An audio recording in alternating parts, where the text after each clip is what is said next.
And Jesus himself said that he did not come to do away with the law. He will not take us out of this world if he does not want us to be contaminated by it. This is the Adventist Pilgrimage Podcast with your hosts, Michael Campbell and Greg Howell. Welcome to another episode of Adventist Pilgrimage Podcast. I'm your host, Michael Campbell, and I am joined here at the Association of Seventh-day Adventist Historians meeting on the campus of Southern Adventist University in Collegedale, Tennessee, here at their triennial conference. That means every 3 years. Last conference was at Southwestern, so now here it's at Southern, and I'm joined by some dear friends that I want to introduce, that we have the privilege, since we're here gathered together, I thought it'd be great to just have a moment to kind of reflect. Let me introduce you to them first and then tell you a little bit of the context of our conversation. First, we have Philip Warfield, who is a doctoral student at right in the midst, the throes of a doctoral program at Howard University. Welcome, Phil. And then we have Kevin Burton, who is the director of the Center for Adventist Research at Andrews University, also in the final pangs of a dissertation, Florida State University. I said it right, good. And then I have Joan Francis, longtime friend, a beloved scholar, historian who has taught at Washington Adventist University, recently retired, but always have special memories because she will be one of the persons I can always count on showing up for the American Historical Association. So my wife Heidi and I, as historians, we love to spend a little time together when we meet up for historians meetings. So, and the reason we're gathered here for this kind of dialogue conversation is the inaugural MacArthur Lecture. Now, I had to, due to some meetings, I came a little bit late to the party, and but I did find out that there was this lecture. It was in honor of Ben MacArthur, who, again, was a longtime professor at Southern here in the history department, was my advisor. I remember taking classes. I think some of you did as well. Phil's nodding his head. And last night, we had Eric Anderson, who I know knew Ben MacArthur, and he gave the lecture titled Smashing Icons, Reflections on Thomas Jefferson and Others. So I wasn't there, so you guys have to fill me in a little bit. What was it about? And let's have a conversation about this. All right, well, I'll start then. So it was a presentation that was basically arguing in a nutshell that monuments honoring white men should not be torn down, and that it's a removal and a sacrilege to history to be going around with the idea that we should smash icons, as he would call it. And so he presented his arguments in a very sophisticated, scholarly way to support this idea that the monuments should remain, and defended and so forth some of the actors whose monuments have been destroyed. So people like John Muir, who has made several racist remarks against Native Americans, and after checking the footnotes, as it were, and looking at what John Muir said, Anderson made comments such as there was no reason to apologize for what he had said, even though Muir is mentioning things like Native Americans were savages and other things. And so it was a presentation that was very conflicting for a lot of people on campus. It was highly offensive to many people on campus, but of course supported by many people as well. And so it was a situation where I think a lot of it was dividing. It was a dividing kind of lecture, and there was no formal response. And so through the course of, maybe so that people understand the history of the conversation that happened there, I'll mention that there was one or two people that raised a question or something or made a comment. Then Philip here gave a very good set of questions to Eric Anderson, specifically related to the history of Southern Adventist University. I spoke up after that point and tried to very politely but firmly explain how his presentation was very problematic. It didn't include any non-white voices in the perspectives shared, and so forth. And then Xavier, a student, I don't remember his last name, but he also spoke up very passionately after me. And then there was one or two maybe after him, and then we kind of closed off the conversation, and that was it in the formal sense. So this is the relevance of history, right? I mean, what do we do with that, Joan? Well, I was going to say that in his presentation alone, I didn't think he gave a balanced view of statues, of icons, and why we put them up, and what is the purpose of this. Okay. So I think in the presentation itself, so that people could have a more better sense of how to evaluate why we shouldn't smash these icons. Sure. So I think that was missing from his presentation. He just gave, this is why we should keep them, rather than like, as you get more information as a historian, sometimes you do, I don't want to say revise it, revisionist, but you do have to change or adapt to what your thoughts were before. And so I think if we have a sense of why do we have these monuments, why were they put up, why do we even put up icons, that would have been a better balanced presentation in my view. Okay, so it's not just writing history, but what do we do with it? And that the monuments that we have it takes on a deeper meaning, if I'm hearing right. Philip, you look like you're about to jump in.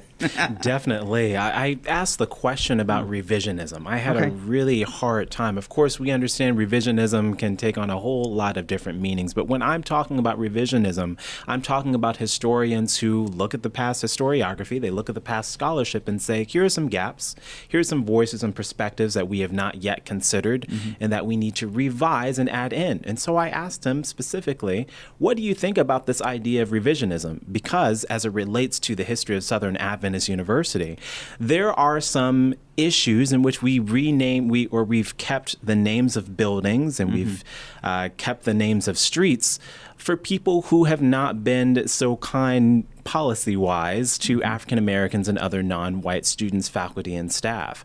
How do we reckon with that legacy? Yeah. And essentially, his argument, his retort, if you will, was all about how we should just forgive people and understand that they are a part of the bridge, part of the bridge to new people. But my argument has been, well, you can't build the bridge without looking at, well, the people who are on the bottom of that bridge, who are not on the fringe or the periphery. They are a major central portion of our historiography, our American experience, and to ignore them and to ignore their experiences is not okay. I like to say that sometimes that the history we choose to tell and the history we choose not to tell says just as much about us. And so it's important that the stories, they shape us. They shape us. And this is, just for context to our listeners, this is a hotly contested topic at a lot of universities. And so we have a lot of university professors gathered here, historians. I mean, all of us work and have worked in different college kinds of settings and campuses. But so we have this lecture. Almost feels like the gauntlet's thrown down, right? And we shouldn't to do that. But are there, reflect with me for just a minute on what might be possible, and how should conversations be shaped on campuses? One of the things I heard, there was no response. There's no, there was obviously some responses from the audience. Again, I wasn't there, but how can we include more diversity? How can we shape conversations on our campuses? So there is a particular institution that he mentioned last night, the University of Sewanee, also called, or rather the University of the South, also called Sewanee. Okay. It's an institutional member of this organization called the Council of Independent Colleges and their project, The Legacies of American Slavery, which is led by David Blight, the director for the Gilder Lehrman Center for the Abolition of Slavery, et cetera, at Yale University. And what that project is doing is helping institutions of higher education reckon with their legacies of slavery. And a part of that is understanding, when do we rename buildings and when do we rename streets? But in doing that, you have to create a task force. You create a task force of professionals and community members and even students to consider the best ways to move forward with people who have segregationist legacies, et cetera, et cetera. However, what was presented last night was just this, you're just completely getting rid of everything about them without fully weighing in one particular case, the theological legacy of this particular gentleman versus a segregationist legacy. And it seemed as though, in the way that it was presented, was that the scales were not balanced.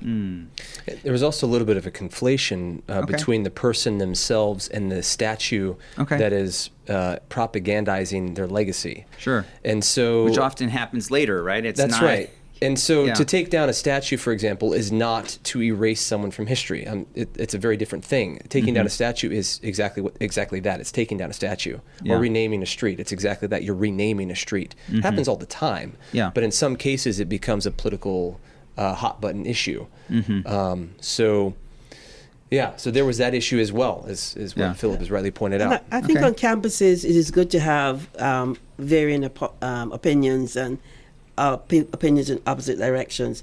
But my concern is this was an inaugural lecture. It was for honor students. And I don't think we gave them the example of the pros and the cons, let me put it that way, of why we would have to smash.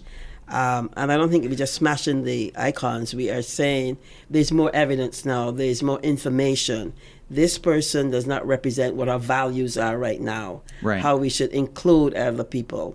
Do we really need to take down this particular one, or do we need to add? Those are kind of the balances that I need to see in a discussion on a campus. And then what are the criteria we have for erecting this particular icon in the first place? And as you said, it doesn't mean that you're getting rid of this person of history. It means that we including more people. If we would look at it as expanding rather than conflicting, we expanding what we know and we giving people a bigger picture of what has happened. And we do this all the time. Historians get more information and they expand their view of something. It doesn't mean you constrict it. And I think that's how we should do it on a campus. And on a Christian campus, one of the things that maybe in other situations we discuss is our values. How do we put our Christian values in explaining why we have this, I don't want to use the word icon, or why we have this person or this artifact that we want people to see and remember. Not for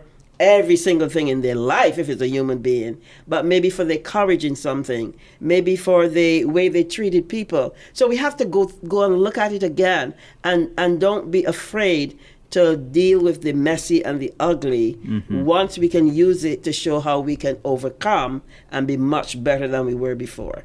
And we need to call the ugly, right? I mean, there should be honest with what happened, right? That's right. And we can never defend people who are white supremacists. Right.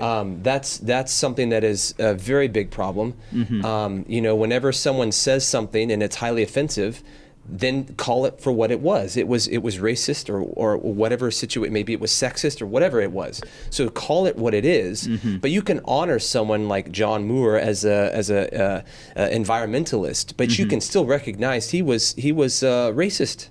When it came to his perspective of Native Americans, and maybe you don't want to honor him as a naturalist. I don't personally have a stake in that particular question. But the point is that like to excuse or to try to justify or defend that ideology is threatening, offensive, and I would say categorically dangerous. It leads to further violence and further problems. I would absolutely concur with you that it's dangerous that we don't, especially as you said, even that night, that no non-white perspectives were added to the conversation. For example, in the historiography concerning Thomas Jefferson, the statement was made last night that perhaps Thomas Jefferson had fathered children with his enslaved woman, Sally Hemings. We know now, in the historiography with Annette Gordon Reed's amazing monograph, and with DNA evidence, that is a true claim. There are black Jeffersonians. To say that the evidence is inconclusive, therefore continues to erase the experiences of African Americans and the amount of great scholarship that has come out of the 50s, 60s, and 70s, that it appeared as though it was completely ignored last night. I'm talking about the John Blassing games and all of the amazing African-American women and white women, Deborah Gray White, et cetera, who are doing this work, and it felt like they didn't matter at all last night. Right. It was a David Barton presentation for Adventists. Yeah. And who was that, just for someone that might be listening and not familiar with that name? David Burton was a conservative, untrained, self-proclaimed historian who published a book a number of years ago called The Jefferson Lies, and it was published by... I think The Light and the Glory, there's a couple of them. There's several, but the big one that came out was Jefferson Lies, and it was published by Zondervan or a big... One of those, maybe, Thomas Nelson, maybe it was Thomas Nelson, I don't remember. In any case, both conservative and liberal historians have gone through and noted numerous factual errors of the similar kind that we heard, some of which we heard last night. Serious credibility issue, but then people are pushing a narrative upon the past that they want to believe rather than actually confronting the reality of the past, if I'm hearing you right. Yeah, the main thing was to try to exonerate Thomas Jefferson and excuse his ills. So it's not Joan, you were about to say something. Well, I was going to say, even looking at the Audubon, remember he mentioned that but you can look at it again. They said we shouldn't change the name. Yeah. Even if we don't change the name, what he stood for as, the good deeds he did, but let it be known, look, he had this failing, so don't let us think he was this great, perfect person. Yeah. And maybe they might add something to the name. I do think that some of the icons need to come down. Oh, yeah. Some might need to add names to. I'm thinking of the guy in Carolina, Son Thurman, where his daughter, who he had long before he became important. Yeah. When he died, she waited and she said, "Put my name on that," so that people would know. Yeah. Yeah, he did all these things, but this was his failing. So so that we have a better picture of him as a human being. Sure. Rather than that he's somebody we should worship unabashedly.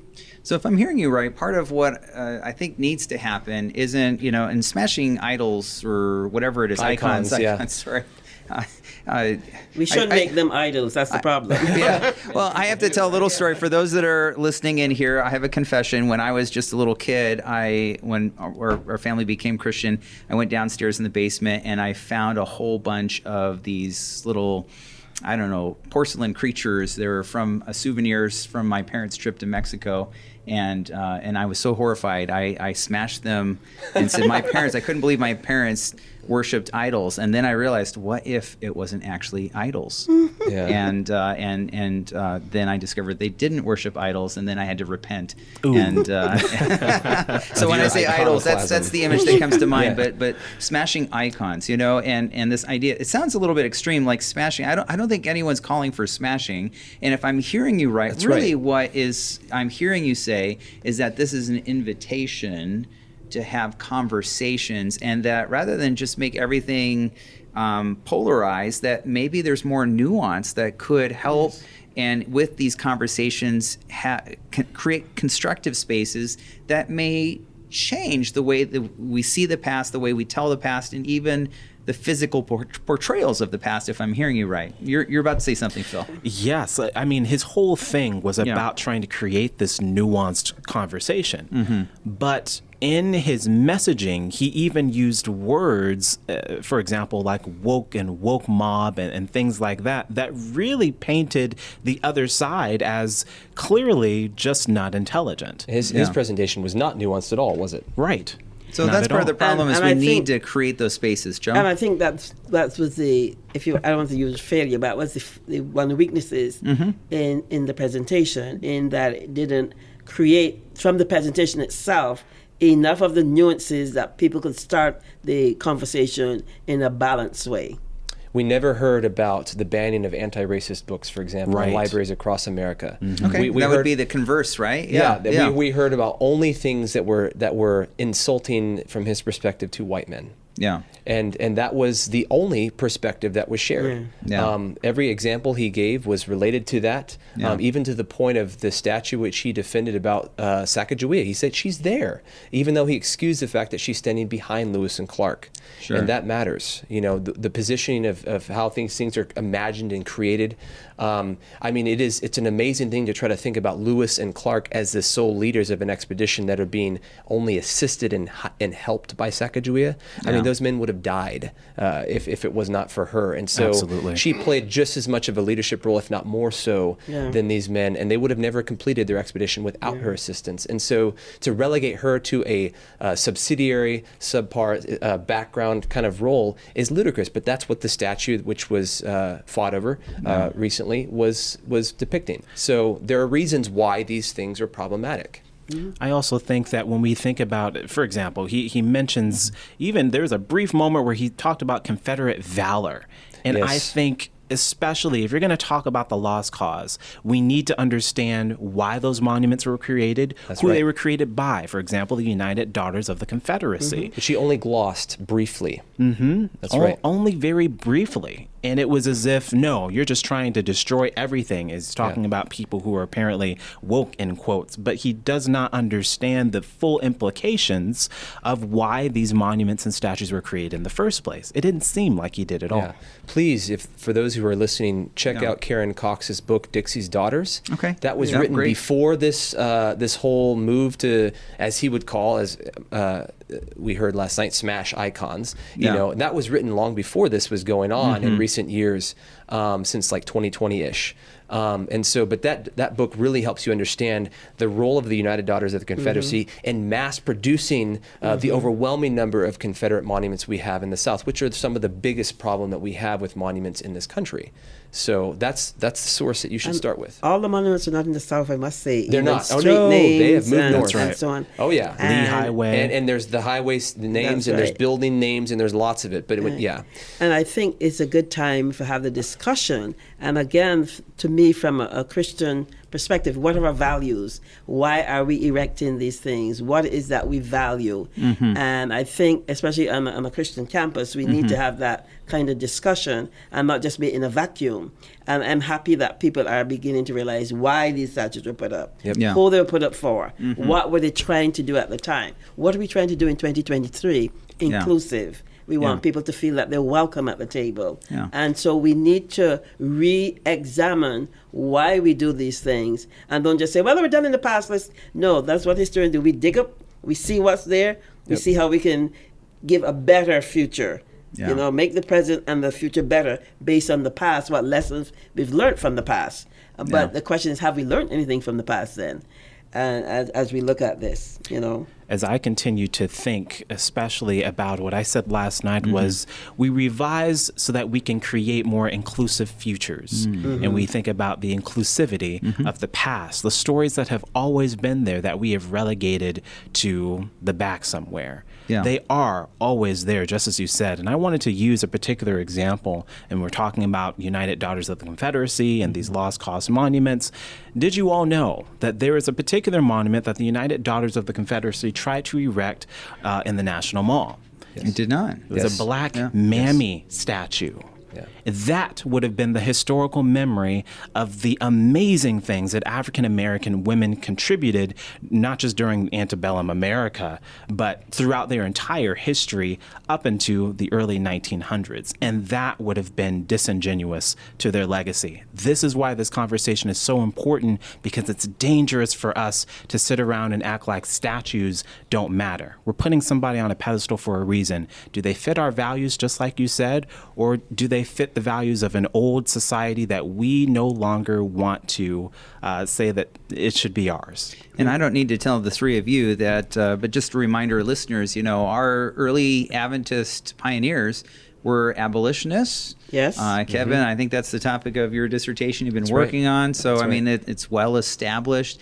And they didn't just sit passively. Their beliefs and convictions about Christ's soon return made them also activists. So it shaped the world in which they lived rather than the world in which they lived shaping them. Of course, we all live in a context, a cultural context. I mean, we can't ignore that, but we should let our faith and values, what I heard Joan talking about before, that should shape the way those things around us. So on our campuses, and so it sounds to me like, you know, this might be an invitation for all of our schools, I would hope, perhaps to have conversations. Who are the people that we honor and why do we honor them? Who do we choose to remember, and why? So it's not just going haphazardly through, we have to change all the names of buildings. That's not, and I think that's what people are afraid of, right? Right. But could we actually go in a meaningful and intentional way?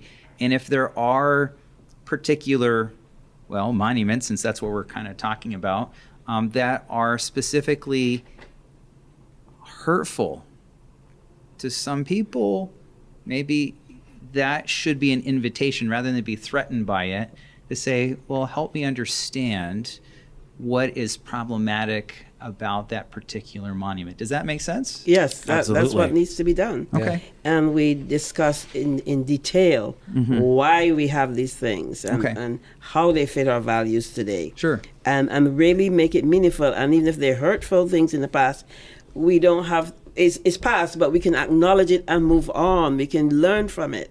And I think sometimes because it's a hurtful, or as we said today, messy affair, we don't want to deal with it, but we can confront it and move on. We can be inspired by it, and we can be changed by it, and move on. And I would add, too, you mentioned our Adventist heritage, and we need to remember that through Ellen White and our pioneers, we have strong guidance that should guide us through these issues now.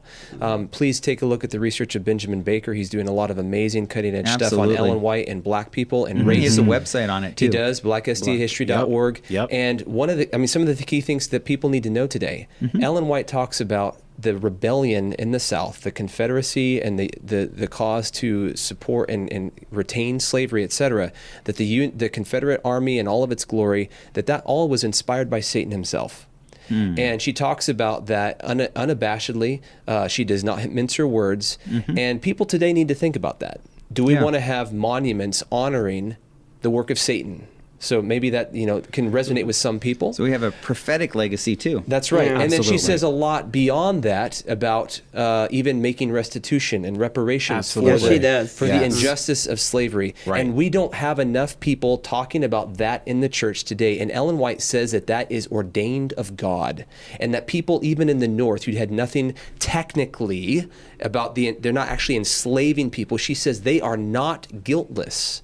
Yeah. And so that same principle applies to us. Nobody living today was enslaving anyone living today, and yet we are not off the hook. Yeah. We need to make restitution and reparation for the injustice of the evil that was done for centuries in this nation. And it just shows that we really need to study our history. A lot of people think history doesn't matter. Funny hearing that from a historian. We really need to go in and dig into our own Adventist history. Some of us don't know about it. We just look at the theological aspects of a history, but we need to look at, I call it the personal. How do people interact with each other? What were the things that mattered to them? Love it. And so on. Beautiful. My appeal to historians, to Adventist historians and lay people, is to understand, yes, this reparations issue and how it's an old call from the early 1900s, our duty to the colored people, if you will. Today, I'm going to make a personal appeal in that at Southern Adventist University, the very first black student was in 1893. And it's Annanite. She was very important. But even if she wasn't so important and ended up having a great legacy on her own, this year marks 130 years. You don't have to do that much to ensure that African American students and women and others who are allies can see themselves in Annanite's legacy. And so a palpable example, maybe something that's tangible, is honoring Annanite at the commencement service of this graduation, marking that anniversary for the degree that she was never able to get. These are the little things that mean so much, the symbols that mean so much to us. And I want to see us all, as we go back to our institutions, look at the things that we can do that, I feel like the university marketing team would love to see these sorts of things to say, look at what we're doing now. But also as historians who are working every day in the field to say to people, our research matters now. Well, I think that's a great way to kind of wrap up this episode, because I know we could go on, but we actually have the rest of the conference that we need to show up for, right? So, but for our listeners, I want to thank you for joining us for this another episode of Adventist Pilgrimage Podcast. Thanking Philip and Kevin and Joan, good friends as well as historians, as we're trying to reflect. And I think, all of together, this is consider this an invitation. How we do history matters. The stories we tell matter. The stories we choose that even inadvertently we don't think about, that we choose not to tell, those matter too. And so how can we create those spaces and conversations and that all voices can be heard? Because that's a big part of our Adventist heritage, is being as thoughtful about the past, and for people waiting for Jesus to come, that we can be intentional to take that history and make it relevant for our lives as we wait for Jesus to come. Well, again, thanks for listening to this episode of Adventist Pilgrimage Podcast. Join us again next month as we dive deep into Adventist history. And Jesus himself said that he did not come to do away with the law.